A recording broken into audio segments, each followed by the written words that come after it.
ये बैरूनी मुदाखलत की दावत इस वक्त दी जा रही है। IMF से कहा जा रहा है कि आप पहले इंतखाबात का ऑडिट करवाएं, फिर आप अपने जो आगे आपका प्लान है वो पाकिस्तान को दें। तो ये इस मुतालबे के पीछे आपको क्या लग रहा है, क्या मकसद हो सकता है पाकिस्तान तहरीक इंसाफ का? बिस्मिल्लाहिर्रहमानिर्रहीम। मैं आपके प्रोग्राम के जरिए से पूरी पाकिस्तानी कौम से पूछूंगा कि 2008 के इलेक्शन में सरेआम काफ लीग के मैंडेट के ऊपर छापा मारा गया और धांधली की गई। क्या काफ लीग गई जनाब UNO में या IMF के पास कि जनाब पाकिस्तान की इमदाद रोक दी जाए और पाकिस्तान का कर्ज रोक दिया जाए? क्या 2018 के अंदर सरेआम जनाब धांधली करके PTI को इलेक्शन जिताया गया? और क्या नून लीग या पीपल्स पार्टी गई IMF के पास या आलमी ताकतों के पास या बैरूनी ताकतों के पास कि पाकिस्तान का जनाब इलेक्शन का लदम करार दे के इसको कर्ज और इसकी इमदाद रोकी जाए? ये पहली दफ़ा नहीं किया तहरीक इंसाफ ने।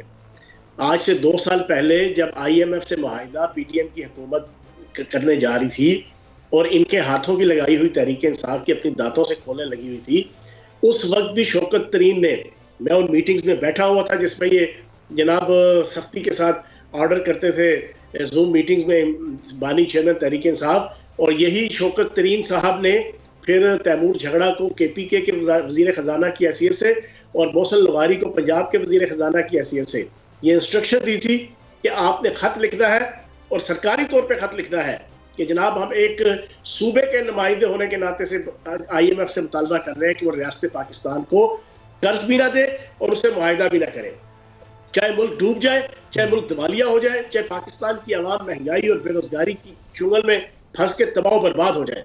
आज दूसरी दफा फिर, पहले इन्होंने वजह रखी कि हमारी हुकूमत जनाब चेंज की गई, हमारी हुकूमत गिराई गई। अब इन्होंने फिर एक दफा बानी चेयरमैन तहरीक इंसाफ वही रियासत से बेवफाई करने और सोनी धरती से बेवफाई करने जा रहे हैं और यही हरकत कर रहे हैं जो सरीहन मैं ये समझता हूँ रियासत से बगावत है। रियासत से बगावत है, तीसरी दफा कहूंगा, जो रियासत से बगावत है, जिसकी जितनी मजम्मत की जाए वो कम है।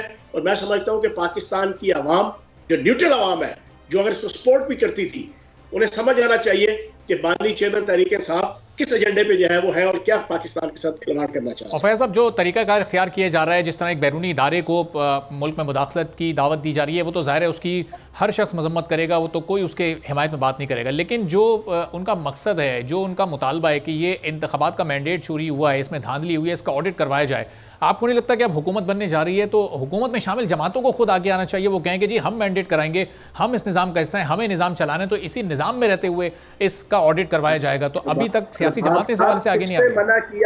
किसने मना किया है कि इनका ऑडिट ना हो? पाकिस्तान के आइन के अंदर और कानून के अंदर हर चीज डिफाइन है।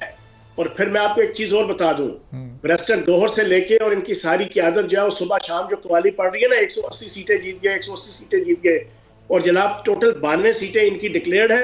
जो बाकी अगर इनका मुतालबा मान लिया जाए तो 88 सीटें इनकी, जनाब 88 सीटें जनाब उसके ऊपर धांधली हुई है। तो आपकी इत्तला के लिए और पूरी पाकिस्तानी कौम के लिए, सिर्फ इलेक्शन कमीशन में PTI की तरफ से 22 कौमी असम्बली की नशिस्तों के ऊपर जनाब एतराज आया है। 22 नशिस्तों के ऊपर जनाब इलेक्शन ट्रिब्यूनल के अंदर केस आया है PTI की तरफ से। ये सिर्फ पाकिस्तान की आवाम को बेवकूफ बना रहे हैं सोशल मीडिया और मीडिया पे, और पाकिस्तान की सोसाइटी को और पाकिस्तान के सिस्टम को डीमोरलाइज कर रहे हैं। रियलिटी में अगर 88 सीटें इनसे गई हैं तो 88 सीटों के एतराज और इलेक्शन ट्रिब्यूनल में केसेस क्यों नहीं आए? ये एक सिंपल सादा सा सवाल है, कोई मसला फीसा गोरस नहीं है। ये जो सुबह शाम प्रेसिडेंट गौहर और पूरी क़यादत कहती है 180 सीटें 180 सीटें, तो जनाब फिर 88 सीटों के ऊपर क्यों नहीं आपका एतराज आया? क्यों नहीं आपने इलेक्शन कमीशन में दायर किया? और फिर पूरा पाकिस्तान के अंदर अपनी इलेक्शन की धांधली को रेक्टिफाई करने का और ऑडिट करने का तरीकेकार मौजूद है। उधर तो आप जा नहीं रहे, और पाकिस्तान को डिफेम करने के लिए और रियासत को डिफेम करने के लिए आप पूरी दुनिया के अंदर घूम रहे हैं। क्योंकि आपको जो लोग चला रहे हैं ना, जो बैरूनी ताकतें और बैरूनी मुल्क दुश्मन अनासर, उनका एजेंडा कुछ और है। उनका एजेंडा पाकिस्तान को डिस्टेबलाइज करना है, पाकिस्तान को बदनाम करना है, इस चीज को इस्तेमाल करके IMF का माहिदा रोकना है। जैसे PDM हुकूमत में 1 साल तक जनाब IMF ने मुआहिदा नहीं किया था और इन्होंने दिवालिया दिवालिया दिवालिया की रट लगाकर बिल्कुल दिवालिया करवा दिया था पाकिस्तान को। अब ये दोबारा वही नंगा और गंदा नाच खेलना चाह रहे हैं। तो फयाज साहब, ये जिन 22 सीट्स पर उन्होंने एतराज किया है, इलेक्शन कमीशन भी इतनी ताखीर क्यों कर रही है? अब 2 हफ्ते का वक्त गुजर चुका है, अब तक तो उन 22 सीटों से मुताल्लिक एक एक चीज क्लियर होकर सामने आ जानी चाहिए थी। बेकार होता है यार अरबाब भाई, अरबाब जहांगीर साहब, खुदा का वास्ता है, ये कोई वो गुड्डा गुड्डी का खेल नहीं है, एक था राजा एक थी रानी, दोनों मर गए, खत्म कहानी। ये कोई सिंपल ये चीज नहीं होती, वो हर चीज का एक तरीकेकार होता है, और पहली दफा नहीं हो रहा। ये पिछले 1970 से लेके अब तक जितने इलेक्शन हो रहे हैं सब में यही तरीकेकार होता है। एक टाइम पीरियड होता है 3 महीने का, 90 दिन या 120 दिन आइन के अंदर डिफाइन है कि उसके अंदर अंदर इलेक्शन ट्रिब्यूनल ने फैसले देने होते हैं। उसके ऊपर फिर जनाब आपकी अपील हाई कोर्ट के अंदर होती है, उसके ऊपर अपील आपकी सुप्रीम कोर्ट के अंदर होती है। एक सिस्टमैटिक तरीका है, ये कोई बनाना रियासत तो नहीं है। सही, लेकिन फैज साहब ये अभी तक फॉर्म 45 और 47 की बुनियाद पर जो नतीजे हैं, कम से कम इन 22 नशिस्तों की हद तक वो क्लैरिटी तो आ जानी चाहिए थी कि फॉर्म 45 ये कह रहा है 22 नशिस्तों का आ गया ना, अब सिलसिला चलेगा। अब 120 दिन मेरे ख्याल डिफाइन है, आई थिंक सो। पहले 90 थे, इलेक्शन एक्ट 2017 के अंदर अमेंडमेंट करके आई थिंक सो के 120 दिन डिफाइन किए हुए हैं। 120 दिनों के अंदर फैसला आ जाएगा। वो 120 दिन आपके तकरीबन 4 महीने बनते हैं। आइन ने डिफाइन किया हुआ है कि इलेक्शन ट्रिब्यूनल 4 महीने के अंदर कोई भी कैंडिडेट अपने खिलाफ धांधली का केस लेके आएगा तो इलेक्शन ट्रिब्यूनल 4 महीने के अंदर उसकी इन्वेस्टिगेशन करके फैसला देने का पाबंद होगा। लेकिन अभी तो आपके 15 दिन नहीं हुए। अब इस 3 से 4 महीनों में गैर यकीनी की भी सूरत हाल रहेगी, क्योंकि हुकूमत साजी और हुकूमत की तश्कील भी साथ साथ चलती रहेगी और इनका एहतजाज भी चलता रहेगा। वो सड़कों पर हो, वो असेंबली की सूरत में हो, वहाँ तकरीरें नहीं करने दी जाएंगी। फिर एक वही माहौल रहेगा जो इससे पहले 2018 में और उससे पहले भी हमने देखा। ये एजेंडा है इनका, लेकिन अब ऐसा नहीं होगा। ये आपके प्रोग्राम की वसातत से मैं आपको ब्रेकिंग दे दूं, IMF के साथ मुआहिदा होना है, उसके बाद कोकला छपाकी जुमेरात आई है, जेड़ा आगे पीछे देखे उसकी शामत आई है। अगर किसी भी ब्लॉगर ने, अगर किसी यूट्यूबर ने, अगर किसी नाम नेहाद सहाफी ने, अगर किसी भी शख्स ने पाकिस्तान की रियासत, रियासती अदारों और पाकिस्तान के अंदर किसी भी मोतबर शख्स या किसी भी इंसान की पगड़ी उछालने की कोशिश की, फेक न्यूज के जरिए से, फेक प्रोपेगेंडा के जरिए से, फेक पूरा जनाब तशहीर के जरिए से, और अगर उन्होंने पाकिस्तान के अंदर वो 2 साल की जो लॉनेसनेस का एक माहौल बना है, अगर उसी प्रैक्टिस पे आने की कोशिश की तो वो निशाने इबरत बनेगा। बस ये सुन लें। ठीक है। और फैज़ साहब, अब ये जो जिस तरह हुकूमत साजी का मरहला भी आगे बढ़ रहा है, एक तो इनके लिए माशी चैलेंजेस बहुत ज़्यादा हैं, और ये 2 जमातें जिस तरह पीपल्स पार्टी ने सपोर्ट की, MQM ने सपोर्ट की, डिमांड्स इनकी बहुत ज़्यादा हैं। पीपल्स पार्टी कैबिनेट में शामिल नहीं हो रही, MQM हद से ज़्यादा डिमांड्स कर रही है, उनके साथ मामला तय नहीं हो पा रहे। ये अगर इसी तरह ये सिलसिला चलता रहा तो आपको लगता है कि एक मजबूत हुकूमत होगी, ये मुश्किल माशी फैसले कर सकेगी, या IMF के साथ डील कर सकेगी जिसके ऊपर पहले ही इत्तेहादियों की तलवार लटक रही है? देखो, मुश्किल फैसले तो निगरान हुकूमत ने बड़े अच्छे कर लिए। मैं तो अनवारुल हक काकड़ साहब को खराज तहसीन पेश करूंगा कि उन्होंने 13 महीने बड़ी अच्छी हुकूमत की। तो अब ये ठीक है कि ये एक मजबूत हुकूमत नहीं है, किसी एक पार्टी की नहीं है, किसी के पास वाज़ेह मैंडेट नहीं है, लेकिन इस हुकूमत के सामने चैलेंजेस हैं। अब ये चैलेंजेस के लिए हमारी दुआ है कि अल्लाह पाक खैर करे, पाकिस्तान की रियासत, सोनी धरती पाकिस्तान, वो आगे की तरफ जाए। आगे की तरफ जाने के हवाले से देखें ना, एक खुशखबरी है कि जनाब पाकिस्तान GF थंडर त्यारे वो आज़रबाईजान को जनाब वो एक्सपोर्ट कर रहा है। कितनी बड़ी खुशखबरी है। अच्छी बातें कोई नहीं करता पाकिस्तान के मीडिया के अंदर, सोशल मीडिया पे, कि पाकिस्तान कहाँ कहाँ पे तरक्की कर रहा है, कहाँ कहाँ पे बेहतरी हो रही है।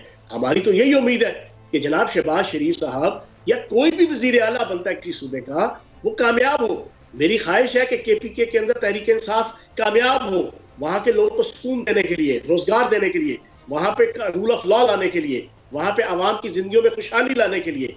इसी तरीके से वफाक के अंदर भी पूरी पाकिस्तानी कौम, पाकिस्तान के तमाम मकतबा फिक्र और शोबा जिंदगी के लोग इस दवा में और इस अमल में रहे कि ये हुकूमत कामयाब हो, ये हुकूमत कामयाब होगी तो पाकिस्तान कामयाब होगा। और फैज़ साहब, ये दरअसल अब तीनों हुकूमतों का एक इम्तिहान है। KP में पाकिस्तान तहरीक इंसाफ के पास हुकूमत होगी, सिंध में पीपल्स पार्टी है, पंजाब में इस वक्त मुस्लिम लीग नून की हुकूमत अब बनने जा रही है। तो ये कितना हेल्दी कंपटीशन आपको लगता है कि इसमें अब परफॉर्मेंस का मुकाबला किया जाए, ना कि ये ब्लेम गेम और ये वाली सियासत से ज़रा बाहर निकल कर आगे की तरफ लेकर चला जाए? ये आपकी बात बिल्कुल दुरुस्त है। अल्लाह करे कि यहाँ परफॉर्मेंस के हवाले से मुकाबला हो, यहाँ पर लड़ाई झगड़ा दंगा फसाद खत्म हो। जो लोगों के जहनों की एक एप्रीहेंशन है, जो मेरे दिमाग में भी आती है, आपके दिमाग में भी आएगी, कि शायद KPK से हर वक्त जनाब लड़ाई झगड़ा दंगा फसाद लावाश कोई इस किस्म के माहौल होंगे। अल्लाह ना करे कि कोई ऐसे हालात हों। KPK की आवाम बड़ी बुरे हालात में है।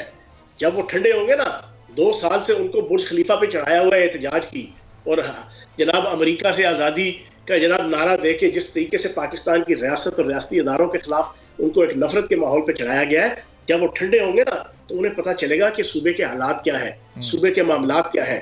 लोगों के पास खाने को रोटी नहीं है, लोगों के पास रोजगार नहीं है। आपके सामने है कि किस तरीके से वो एक वाकया हुआ था चित्राल के करीब जनाब, कि वो जो जिस तरह वो डोली के अंदर बैठ के जनाब लोग जाते हैं सुबह सुबह जनाब, वहाँ पे कोई आपकी किसी किस्म की मैकेनिकल कोई फैसिलिटी और इक्विपमेंट मौजूद नहीं है लोगों को नहरें और जनाब नाले क्रॉस करने की। इस तरह की बेतहाशा मसाइल है जो केपीके में सॉर्ट आउट होने चाहिए। जितना अगर पॉजिटिव चलेंगे ये अली अमीन साहब और पीटीआई उतना अच्छे तरीके से। ठीक है फैयाज साहब, बस एक आखिरी सवाल है, आपके पास ब्रेकिंग न्यूज़ भी होती हैं, प्रेडिक्शन भी आप बड़ी ज़बरदस्त करते हैं जिसमें अक्सर सही भी साबित हो जाती हैं। जो मरकज़ में अब ये कोalition गवर्नमेंट बनेगी कितना लंबा अरसा चलेगी, ये लगता है आपको कि अपनी मुद्दत पूरी कर सकेगी?